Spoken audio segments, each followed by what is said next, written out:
नमस्कार। और आप देख रहे हैं एनसीईआरटी सिविक्स कक्षा 8 के चैप्टर 6, जिसका नाम है हमारी आपराधिक न्याय प्रणाली। और इस चैप्टर पे आज हमारा फर्स्ट वीडियो है, फर्स्ट पार्ट है। तो चलिए हम आगे बढ़ते हैं। देखिए, हमने अपने पिछले अध्याय में न्यायपालिका के बारे में जाना कि किस तरह से वो कार्यपालिका और विधायिका से स्वतंत्र है और उस पर कोई भी नियंत्रण कोई नहीं कर सकता। और इस चैप्टर में आज हम आपराधिक न्याय प्रणाली के बारे में जानेंगे। देखिए, जब हम किसी को अपराध करते हुए देखते हैं तो सबसे पहले पुलिस को खबर करते हैं। वास्तविक जीवन या फिल्मों में हमने देखा है कि किस तरह से पुलिस अफसर जो होती है वो रिपोर्ट तैयार करते हैं और अपराधियों को गिरफ्तार करते हैं।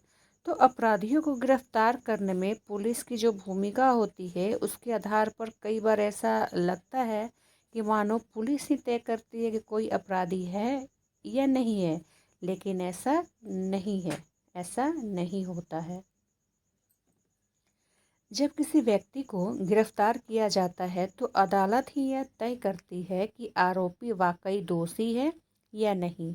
संविधान के अनुसार अगर किसी भी व्यक्ति पर कोई आरोप लगाया जाता है तो उसे निष्पक्ष सुनवाई का अधिकार होता है।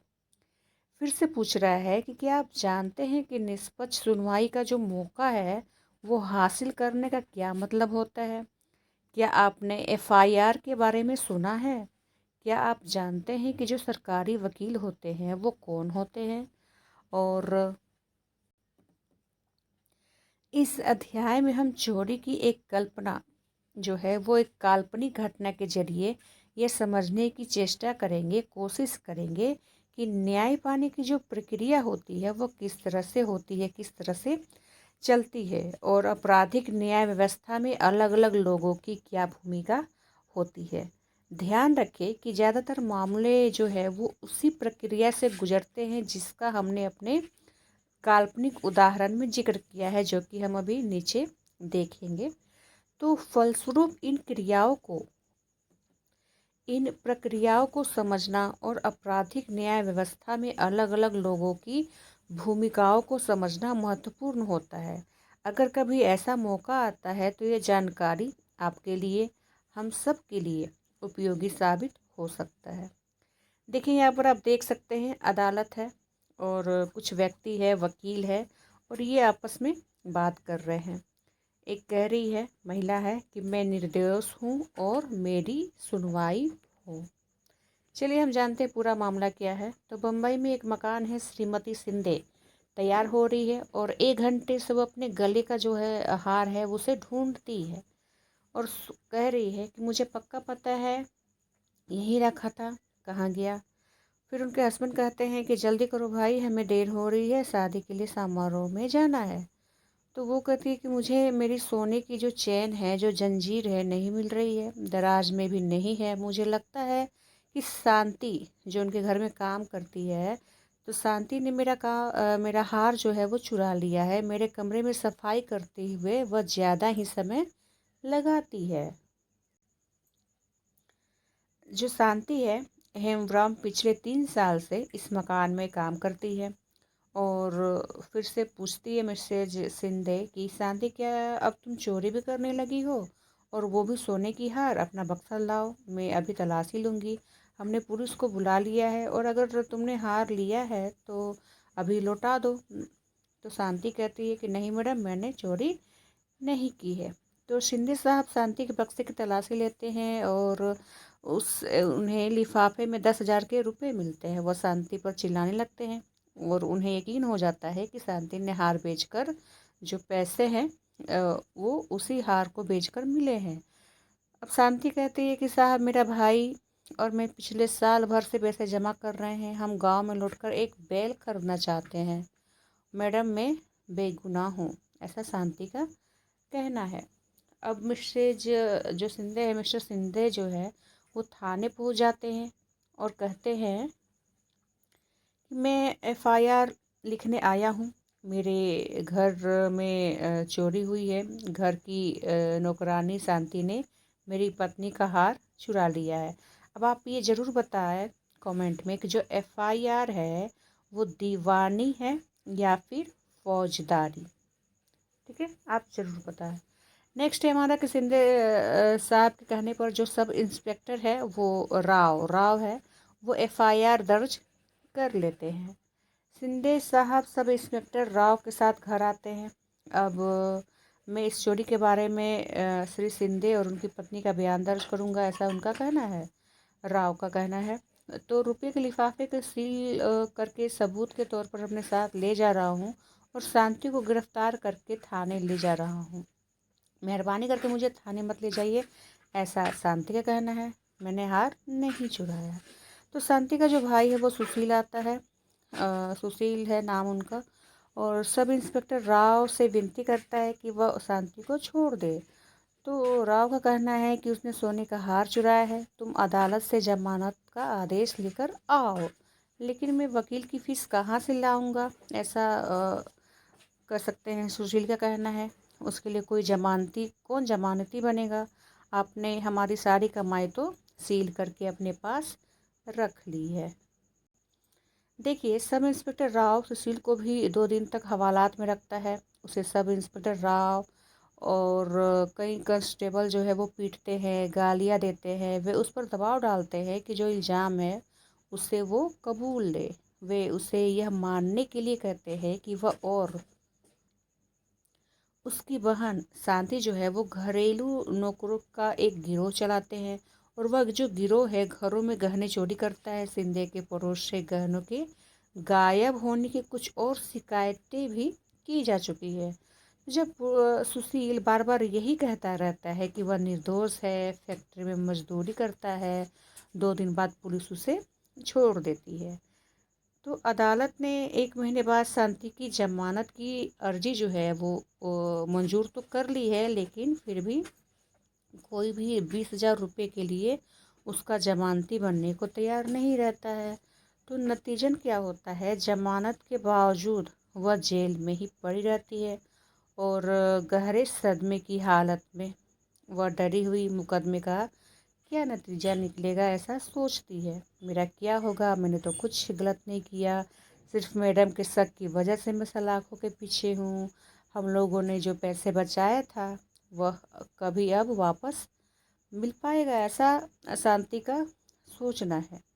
चलिए हम विशेष जानकारी लेते हैं कि पुलिस ने मजिस्ट्रेट की अदालत में आरोप पत्र दायर कर लिया। ठीक है, तो अदालत की ओर से आरोप पत्र और गवाहों के बयान की एक नकल शांति को दे दी जाती है। तो शांति अदालत को बताती है कि चोरी के इस झूठे इल्ज़ाम से बचने के लिए उसके पास कोई वकील नहीं है। मजिस्ट्रेट महोदय, शांति की दलील सुनकर अधिवक्ता कमल राय को सरकारी खर्चे पर बचाव पक्ष का वकील बना देते हैं। संविधान के अनुच्छेद 22 के अनुसार प्रत्येक व्यक्ति को एक वकील के जरिए अपना बचाव रखने का मौलिक अधिकार प्राप्त है। तो संविधान के अनुच्छेद 39A और अनुच्छेद 22, ठीक है, आप इसे ज़रूर याद रखें। मैं ऐसे जैसे 21 में था ना हमारा मिड डे मील, अनुच्छेद 21 में मिड डे मील है और संविधान के अनुच्छेद 22 के अनुसार मौलिक अधिकार है। तो 39A में ऐसे नागरिकों को वकील मुहैया कराने की जिम्मेवारी राज्य के ऊपर सौंपी गई है जो गरीबी या किसी और वजह से वकील नहीं रख सकते, तो उन्हें सरकार मुहैया कराती है। अब ये वकील का क्या काम है जो कि राय है। अब चलिए अब हम उनकी बातों को जानते हैं। तो अधिवक्ता कमल राय शांति से अदालत में मिलते हैं और वो कहती है कि ये मेरे मुकदमे के कागज़ है, मेरे मालिकों ने हार चुराने का झूठा आरोप मुझ पर लगाया है। और उन्हें शांति के बक्से में 10,000 रुपये मिले। उन्हें लगता है कि उसने हार बेचकर ही पैसे हासिल किया है, लेकिन यह हम दोनों की बचत का पैसा है, ऐसा सुशील शांति के भाई का कहना है। अब अदालत में बात होती है। अदालत शांति पर आरोप लगाती है कि उसने श्रीमती शिंदे का सोने का हार चुराया है और चोरी के हार को बेचकर 10,000 रुपये उसे मिले हैं और वो जो पैसे हैं उसके पास पाए गए हैं। तो शांति कहती है कि मैं निर्दोष हूँ और मेरी सुनवाई हो। मजिस्ट्रेट के सामने मुकदमा शुरू हो जाता है। तो जो सरकारी वकील है राज्य की ओर से मुकदमे में हाजिर होते हैं। श्रीमती और श्री शिंदे को मुख्य गवाह के रूप में पेश किया जाता है। अब वकील जो है वो बोलते हैं कि आप बताइए श्रीमती शिंदे, आपका हार किस तरह गायब हुआ। तो वो बताती है कि मैंने सोने का हार दराज में रखा था, शांति ने उसे चुराया। शांति के अलावा कोई और व्यक्ति मेरे कमरे में नहीं जाता। मिस्टर शिंदे ने मेरे सामने उसके संदूक की तलाशी ली। वहाँ लिफाफे में 10,000 रुपये देखकर हम तो अचंभित हो गए। तो शांति को यह जो पैसा है मेरा हार बेचकर मिला है। फिर से वही शिंदे कहती है, तो आप यह कह रही है कि आपने शांति को चोरी करते हुए नहीं देखा और ना ही आपको शांति के पास चोरी का हार मिला। तो पिछले 3 साल से जब से शांति आपके घर में काम कर रही है तब से कोई भी चीज़ आपके घर से चोरी नहीं हुई है और आप हर महीने 1,000 रुपये पगार भी देती है। तो ऐसा वकील का कहना है, राय का कहना है। तो अधिवक्ता राय जो है वो बचाव पक्ष के गवाह के तौर पर सुशील और उसके मालिक से कुछ सवाल पूछती है। तो इन दोनों के बयानों के आधार पर सुश्री राय यह साबित कर देती है कि शांति के संदूक में जो पैसे मिले हैं 10,000, वो सुशील और शांति की कमाई की रकम भी तो हो सकते हैं, ऐसा वो साबित करती है। तो जब मुकदमा खत्म होने के नज़दीक पहुंच जाता है तभी सुशील को पता चलता है कि इंस्पेक्टर शर्मा ने युवाओं के एक गिरोह का भंडाफोड़ किया है। इस गिरोह के लोग शिंदे के मोहल्ले में गहनों की चोरी करते हैं। श्रीमती शिंदे के जो बेटा है और उसके कुछ दोस्त भी इस गिरोह के सदस्य हैं। उनके पास से श्रीमती शिंदे का हार बरामद हो जाता है। तो सुशील जो है यह बात अधिवक्ता राय को बताता है। अब अधिवक्ता राय बचाव पक्ष के गवाह के तौर पर इंस्पेक्टर शर्मा को अदालत में पेश करती है और वो कहती है कि इंस्पेक्टर शर्मा, क्या आप हमें दिखा सकते हैं कि आपने क्या क्या बरामद किया। तो वो कहते कि हाँ, ये जो हार है श्रीमती शिंदे ने पहचान लिया है कि हमने लड़कों का एक गिरोह पकड़ा जिसने यह हार चुराया था और उन लड़कों ने अपना इल्ज़ाम कबूल कर लिया। ये जो हार है उन्होंने ही चुराया था। अब न्यायाधीश क्या कहते हैं, तो उनका कहना है, महोदय, सारे गवाहों के बयान सुनते ही इंस्पेक्टर शर्मा का बयान सुनने के बाद अधिवक्ता राय इंस्पेक्टर शर्मा का बयान सुनने के बाद न्यायाधीश अधिवक्ता राय जो है वो न्यायाधीश के सामने यह दलील देती है कि अब शांति निर्दोष साबित हो चुकी है, इसलिए उसे बरी कर दिया जाए। तो उनका कहना है कि शांति आपको चोरी के इल्ज़ाम से बरी किया जाता है। पुलिस ने जो 10,000 रुपये आपके पास से बरामद किए थे उन्हें भी आपको लौटा दिया जाएगा। तो मैंने लिखित फैसले में इस बात का जोर दिया है कि तफ्तीश में सब इंस्पेक्टर राव की लापरवाही पर ख़ास तौर से ध्यान दिया जाए, जिसकी वजह से शांति आपको पड़ा। ये जो घटना है इसके आधार पर आप देख सकते हैं कि जो पुलिस है, सरकारी वकील है, बचाव पक्ष का वकील है, न्यायाधीश है, ये 4 अधिकारी आपराधिक न्याय व्यवस्था में मुख्य लोग होते हैं। इस मामले में आपने इन चारों की भूमिकाओं को भी देख लिया है। तो अब हम उनकी भूमिकाओं को और भी व्यापक स्तर पर देखेंगे। तो हमारा नेक्स्ट पॉइंट है कि अपराध की जांच करने में पुलिस की क्या भूमिका होती है, और इसे हम नेक्स्ट वीडियो में पढ़ेंगे। तब तक के लिए धन्यवाद।